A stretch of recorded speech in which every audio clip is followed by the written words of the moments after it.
Halo everyone, balik lagi di channel Autodidak tempat kita belajar secara mandiri. Setelah pada part 1 kemarin kita sudah membahas tentang pengertian dan pengenalan CSS. Pada part 2 ini saya akan membahas tentang struktur dasar CSS, yaitu ada yang namanya selektor, atribut, nilai, tag ID, dan tag class atau kelas.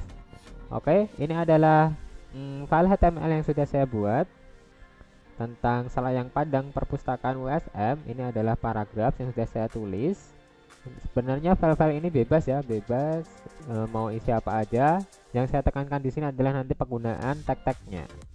Yang pertama, untuk memanggil file dengan nama styleku.css ini, kita menggunakan yang namanya link rel sama dengan tanda petik style sheet, kemudian type-nya kita isi tanda petik text strip atau slash css, kemudian memanggilnya dengan cara href ini, ketik nama file css yang kalian bikin. Misalkan kalau ini kan styleku, saya kasih nama filenya styleku.css, kemudian save aja. Ini adalah pengaturan yang belum saya atur. Jadi ini apa sih pengaturannya yang belum saya atur? Ya ini adalah paragraf biasa ya. Kita coba refresh saja. Ini adalah paragraf biasa nih, belum saya atur sama sekali pada CSS, meskipun kita sudah memanggilnya dengan styleku CSS. Karena di sini belum ada pengaturan. Nah, yang pertama langsung saja saya kasih tahu yang namanya selektor. Selektor itu apa? Selektor itu adalah, misalkan saya ingin mengatur body-nya, body gitu aja, body. Ini adalah yang namanya selektor. Kemudian selektor itu untuk memasukkan atribut dan nilainya kita menggunakan kurung kurawal. Oke, kurung kurawal. Kemudian baru kita masukkan atribut. Misalkan background color gitu. Background colornya body, kita kasih background apa gitu. Mungkin light blue ya, light blue. Oke. Nah, kemudian kurung tutup kurawal, kita simpan, coba langsung kita refresh. Jadi semuanya keseluruhannya menggunakan background color atau bodinya ini menggunakan light blue. Jadi seperti itu yang namanya selektor atribut dan nilai. Kemudian saya kasih contoh yang kedua. Ini mungkin saya akan mengatur yang bagian H2 ini nih, H2 kurung kurawal. Saya atur text align-nya. Text align kita atur di center. Kemudian warnanya usahakan jangan ke samping ya. Jadi setelah kita mengatur atribut dan nilai pertama, kemudian atribut dan nilai kedua yang ingin kita atur, kita kasih di bawahnya atau kasih entering ya. Kasih entering. Warnanya adalah marun gitu. Marun. Oke. Kemudian kita save, kita lihat perbedaannya. Nah, ini apa sih, mengganggu banget ya. Not now. Nah, ini sudah warnanya marun dan dia ada di rata tengah atau text align-nya center. Oke. Kemudian kita atur paragrafnya P. Nah, di dalam paragraf ini saya akan mengaturnya menggunakan ID dan kelas, tag ID dan kelas ini ya, sudah saya atur. ID-nya saya beri nama 1 nanti, kemudian kelasnya saya beri nama 2. Jadi di antara kedua kalimat atau kedua bagian yang sudah saya tulis dalam satu paragraf ini, saya menggunakan pengaturan yang berbeda. Jadi seperti itu. Oke, santuy aja kita belajarnya pelan-pelan. Nah, untuk tag ID kita menggunakan yang namanya pagar. Kita pagar, tadi nama ID-nya adalah 1. Tinggal kita tulis 1 di sini.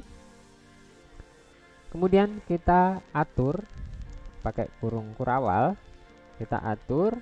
Yang pertama kita bedakan aja font family-nya. Font family saya mungkin menggunakan Arial gitu ya, Arial. Oke. Kemudian font size nya saya nanti akan bedakan lagi dengan yang setelahnya.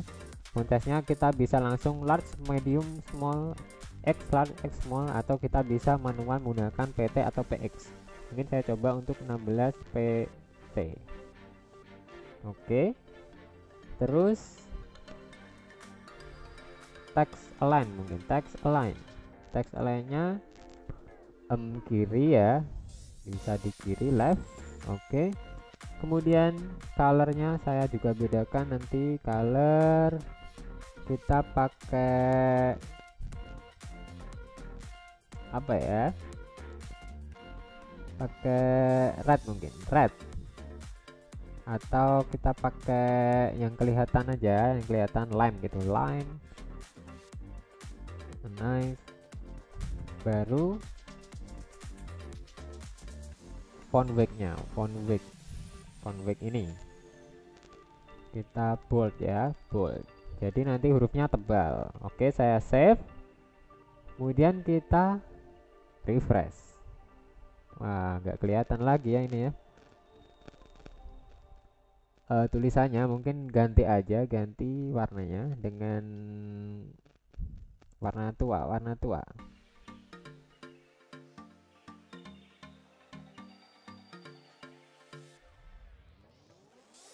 Nah, oke, kita save. Jadi enak ya kalau di VS Code ini warna langsung milih aja, nggak usah nginget-nginget. Kita refresh. Oke. Nah, saat di refresh warna dan ukuran hurufnya sudah berubah ya, dan dia menggunakan rata kiri. Kemudian selanjutnya kita atur yang namanya pakai tag class ya, pakai kelas, divisi kelas. Ini saya beri nama kelasnya 2, jadi di bawahnya kita atur kelasnya, kelas namanya tadi 2, jadi kelas itu titik, kemudian kalau ID pakainya pagar, tinggal pakai kurung kurawal. Kita atur di kelas ini text align, mungkin text align kita atur tadi kiri, sekarang kita pakai kanan biar beda. Kemudian font size nya saya atur ke lebih kecil mungkin ya, 14 px, PT aja, PT. Kemudian colornya, color kita atur ke, bentar, kita pilih warna sendiri aja, kita pilih warna sendiri, hijau tua nih, hijau tua.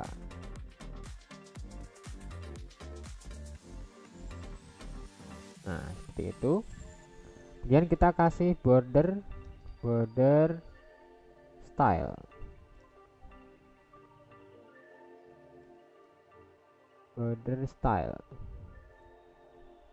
kita kasih coba kita tulis sendiri dash dengan z dash.